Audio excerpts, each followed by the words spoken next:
Good morning and welcome to Newspapers Today. My guest is in the house and we have a national newspaper for review. We go through what stories we have on the front page of the newspaper by way of the headlines. Federal government presents insecurity Nigeria's greatest threat since civil war. As far as the daunting security challenges we face are concerned, we can tell you that the worst is over. Never again will terrorists and bandits and their cohorts sway in our country. That's federal government assuring Nigerians. EFCC files 11 charges against Ogun Speaker. Federal government suspends 5% tax on phone calls data. Oyetola approves recruitment of 1,500 teachers. Nobody can break my rank, Wike boasts. Liz Truss to replace Boris Johnson. He has already replaced him in any case as UK Prime Minister. Lagos Commissioner resigns as death toll from bidding collapse rises to 6. Kidnappers demand 90 million ransom for release of travelers in Ondo. Terrorists vow to kill DPO in captivity despite paying 7 million ransom. Khan denies meeting Tinubu, maintains position on Muslim ticket, and 44 kidnaps and Vara worshippers working on bandits plantation. You're welcome. Thank you so much. Consultant Sonny Ajayi. Having me around. Okay. We have the federal government assuring Nigerians that it is gradually getting over challenges of security. Well, to me, it's nice being here again.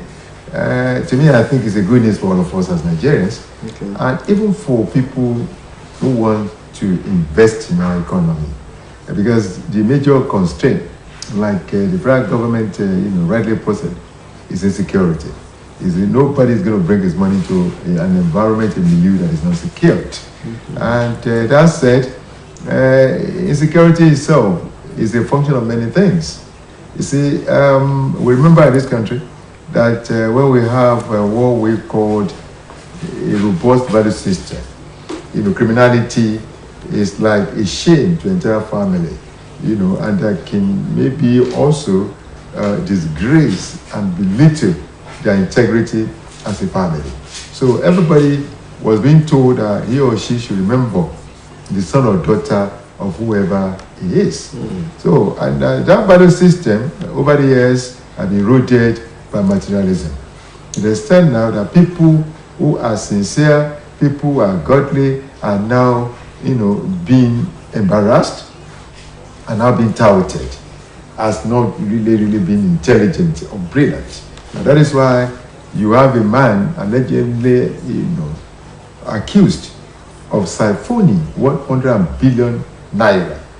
And, he was still in the court of law and not remorseful. And now we were told from the grapevine, which I do not believe, but allegedly too, that he's trying to ask for, if we bargaining, that okay, how much will he refund in all this entire thing? Whereas we have to be places like Saudi Arabia, China, the guy could have gone to hell. Like Putin will put it, that it is own to send people, away from the surface of our planet. If they are criminals and wherever, bandits or wherever, it is now up to our maker to grant them amnesty. So, when all these things are really there, and when people are not being asked, how did they come about their fortunes? When houses are like mini maximum security places, because sometimes the walls are taller, higher, than even the buildings. And whereas in senior climes, it is even illegal to put any wall that people will not be able to see through. It's illegal. And because of that, it also checkmates people's character. Because people cannot just be building mansions and putting in cars there without other people asking questions. And the high time the government at various levels were able to do that, the better for the country. But again, when we go also into the government mansions and villas and wherever, even their own walls are more than the wall of China. So it's a shame. Whereas when you go to other places in the world, I think I've traveled, here and there, you realize that, like in Finland, one will easily pass through the president's villa without even knowing. It's right at the junction there. Is it the White House? It's just a mini stuff. Is it in jail? Everywhere, all over, except here. Of course, we see vehicle driving past the road in front of Downing Street. Downing Street. You look at the time, the other guy that, Margaret, the maid, took away from. He was the one parking his baggage and whatever away from Downing Street. And everybody was seeing the way he was going in and going out and then putting it in a small car. But in Nigeria, it's not going to be so. You have reckoning of people uncountable who are supposed to be securing our lives, who will not be attending to only one man. In this country, you find one single man controlling no less than about 100 to 200 security operatives. So we don't want that. So what are we talking about insecurity? This is the problem. Whereas it's a senator in the US, he's on his own. He's on his own. He doesn't have a man of war. He doesn't have anybody, guiding him. He's on his own. Most of them drive their cars on their own. And all of them, apart from the principal officers, have to get housing for themselves in Washington. To the extent that, like the congressmen and congressmen, they sleep in their offices, and the senators have to peer among themselves. And what is the rent that this guy cannot afford? Well, because their salary is 778,000 naira per annum. So you see, when they talk about the fragrance, there are certain things that we need to do to really go back, to the basis. And sometimes I always say people, it's not only thinking out of the box in Nigeria, but applying rocket science. All right. Thank you. EFCC files 11 charges against Ogun Speaker. The charges border on stealing, corruption, theft, and all of that. That is the old speaker. Allegedly, in any case. The old speaker. And again, I was trying to listen to what they said, Apakiyari, the former deputy commissioner declared. The former super court. In office. It just confirmed me, what former President Harry Truman said. He said, show me a crook, and I will pick a politician who is rich in office. So, and like I said, it is because of people who are honest, people who are nice, people who are easygoing, people who are God-fearing, people who either were rich or people who maybe had virtues, were not given the opportunity to be there, that we have all this. The other time, we saw trading in social media, the property of one of these guys now who want to lead the country again. Want that. Far away in Dubai. We don't even talk about the one in the US, we don't talk about all over. I actually saw it on social media. Yeah. Though one cannot independently confirm it. No, confirm. That's why all these things are allegations, But again, if somebody is alleged, like Tinubu is alleged, he came out openly. Although many of us know that I rented a hotel, so my way home in Lekki, it does not belong to him. It belongs to those Chinese that used to run Crown Restaurant around Obanikoro. It is when these guys were saying that, like when I brought Mr. Lam from Eko Hotels to Lagos Airport Hotel to come and run the Chinese restaurant there, the same thing as Tinubu did then. Instead of you guys going away, why don't you, help us to develop our tourism industry? Because before, Holiday Inn used to belong to Eko, Lagos State. Then later changed to Eko Hotel, then later, they got this friend to come over and the rest of it. So, for me, I think it's high time we try to shine our eyes and pick the people who have virtues, and our people also, for God's sake, should not continually be corrupting these people. Because they themselves be abusing people. You've been there for a long time. What have you made? Like me, for instance, now, they, say, I've been CEO of this, CEO of that, a consultant to do our investment. What have you brought? Well, it is something I brought to. But I always tell them, one thing is that I go, scot-free, I say things, moderately within the covers of the law, and I know for sure I've not disgraced my family. Yeah, that's simple as that. And then anybody again, and then where I live and in my country home, anybody can peep in and see my premises. So I'm a free man. I think. I think we are in a country where political parties now called fraudsters who have made billions from fraud, internet fraud. Political parties are now cutting them. Hey, please come. We give you ticket for House of Assembly. We give you ticket for House of Representatives. This People infamous for fraud. This is the thing we keep on saying. Everything is just. And ask the politician, political party, they will tell you after our party needs money, so we need money to run things, and then you have to be inviting. This is where the country has really missed it. I remember in 1983 December 1984, a guy came to power, and his name then was the General Muhammadu Buhari. And he had a man whose memory will continue to be evergreen. Evergreen. Yeah, because the guy changed the cycle of Nigerians.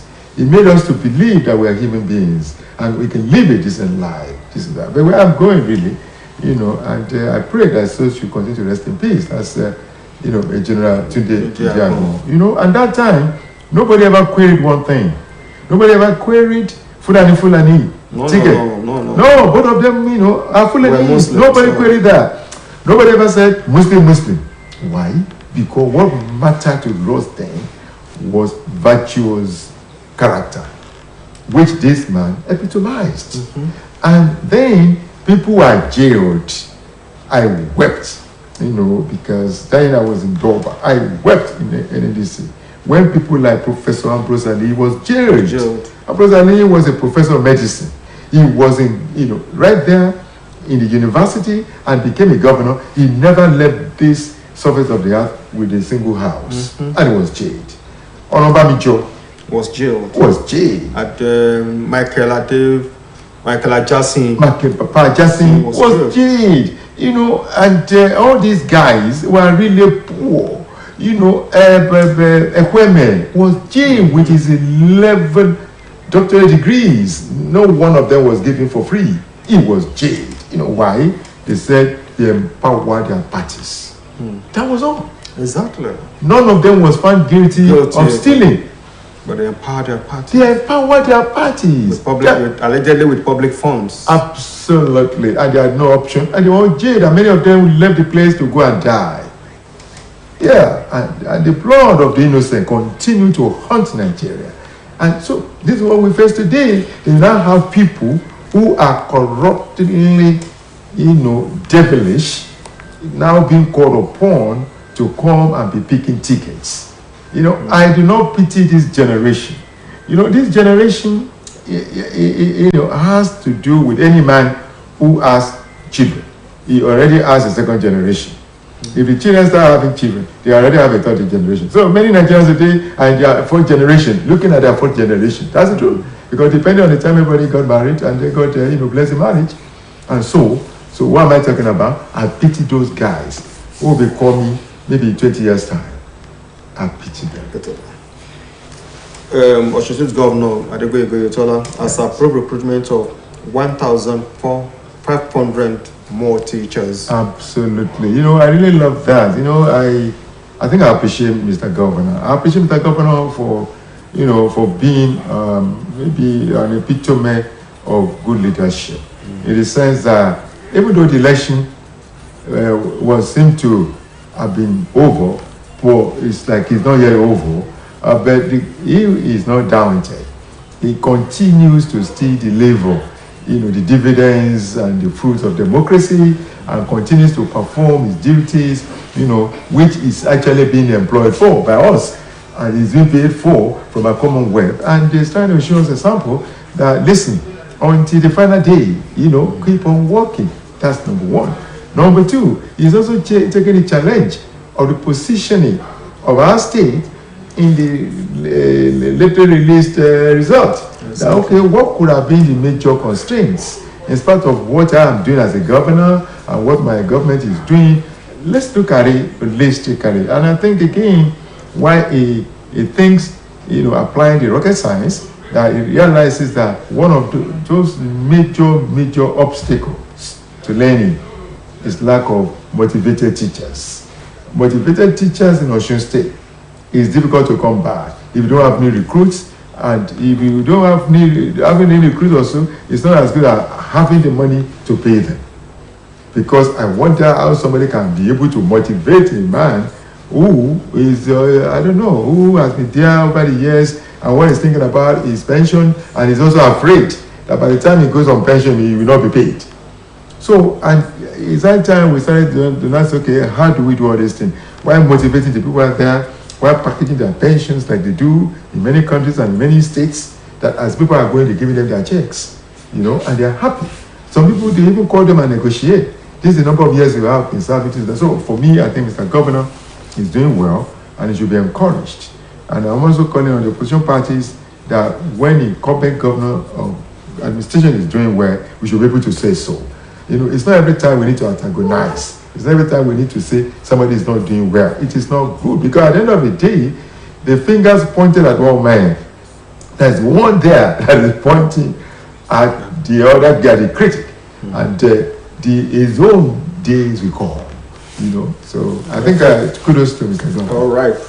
A 14-year-old boy has been found as a stowaway in an aircraft in Lagos, and he is reported 14-year-old saying, "I'm tired of this country." So when I saw the headline, I was like thinking, a 14-year-old boy, tired of which? Who is supposed to be in school under his parents. At what age is he thinking of money? Is he thinking of cars? Is he thinking of mansions or what? No. Okay. That guy is a genius. That boy is a genius. Yeah, he is a genius. People like us also left at 20. He's a genius. He's a guy who believes very sincerely, like the Gates, that the university is below him, that he has talents. He's still going to come back, and he has already come back to have his first degree. No, this university cannot be able to. It's like a Russian boy, in secondary school, who was able to solve a mathematical, theory that he couldn't do, and he became a professor. So there are people all over the world who are geniuses, but unfortunately, some of them find themselves in Africa. We have boys who have been able to produce, planes in this country. Models of planes in this country that even fly in this country. We have boys who have been able to produce, architectural designs of high-rising buildings here and there and so on. We have boys in this country who have been able to use their brain to assemble vehicles on their own. We have boys in this school who have done tricycles on their own. But unfortunately, the people who are there will not want these guys to do anything. We have a Ministry of Science and Technology that is just useless, allegedly. Because at the end of the day, these are brains they should tap. But they won't do that. What do they want to do? They continue to talk about importation.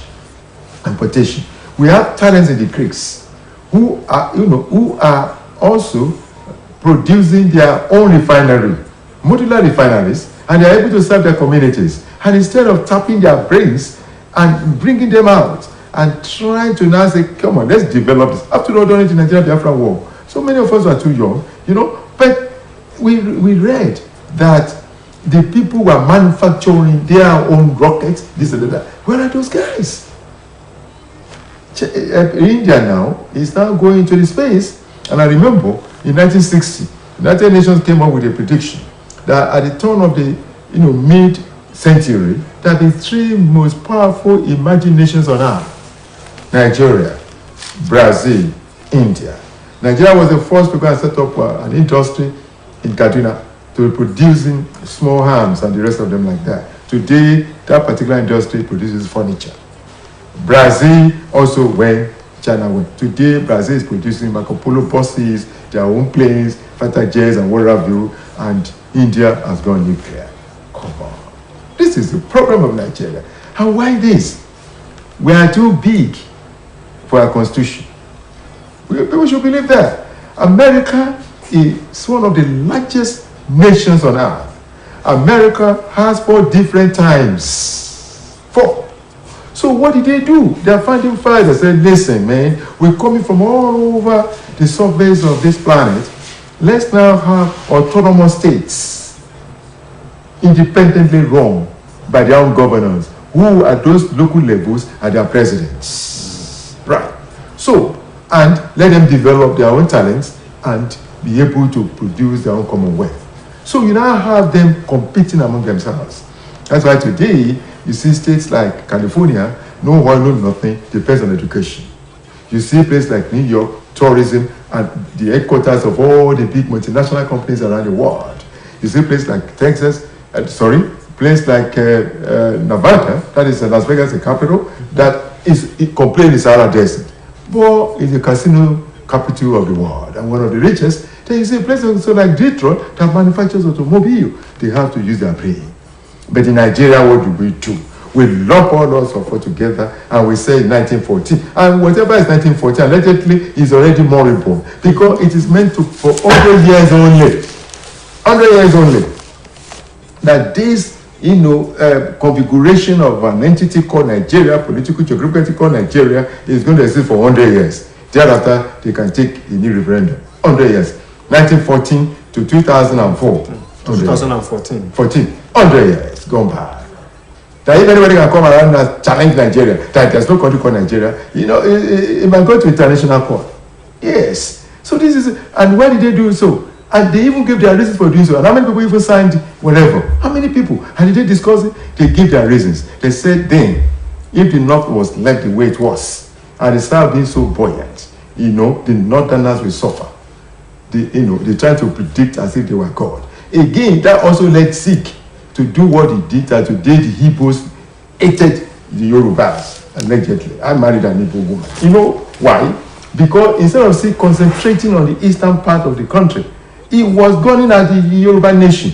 Because the Igbos are all, just like we are one tribe today now, we are all in the prone positions in Nigeria, whether civil or military, all Igbos. So, then, by that time also, they were controlling larger part of Benue State, today Benue State, and, up to Nasarawa and the rest of them, while the Yorubas were controlling up to Delta, that is Warri, as well as to Kogi, but he wanted this place entirely. And since then, you can see, even though with the sacrifices that the Yorubas have been making, Fajuye had to commit suicide for the sake of Agu Ironsi, and Banjo had to be killed, in Benin, who liberated Edo State because he said he could not overrun his people and he would not go through Ijebu-Ode, and all the rest of them like that. But today, you see the Igbos campaigning against Yoruba becoming the president. This is, do you get That is the irony of the whole thing. It's the irony of everything. We have just two more minutes, and in 2 minutes, Liz Truss has replaced Boris Johnson as UK Prime Minister, and reports telling us that the first challenges she has to face, that of unprecedented inflation. July last year, the UK inflation was 2%. Now, more than 10%. Skyrocketing prices of fuel, particularly gas. What have you got to say about that? Yeah, what I've got to say about that is just trying to teach us, lessons. That listen, they are human beings. Come on, that's the truth.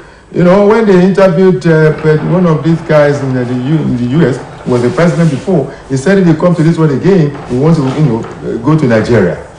Why do you want to go to Nigeria, Mr. President? He said if he steals all the money in office, they will still be continuing to treat him like an angel. And again, the people can adjust their lives more than the best they wear on their waist. So you now see a leader of people talking. That is a leader of the people talking. And then he's talking to people who are enlightened mentally. He's not addressing Nigerians who will say as long as they have fuel, let it be sold. As long as they can even pass a small route, like a rats. So I think it's a wake-up call that 2023 should be a different thing. Should be a political watershed whereby we will pick the right guy who is the best, and we'll now go back to which state he has ever in his entire life governed, and how is that state today. I think that should be the man we should focus on. Thank you so much, Consultant Sonny Ajayi. My pleasure as always. I refer to you as a cowboy, Sonny Ajayi, this morning because of your car. Yeah, that basically continues today's edition of Newspapers Today on OSBC Television. Oluwatoyin Yusuf is my name. Join my colleague tomorrow morning for the same program, same station. We thank you for staying tuned. Good morning.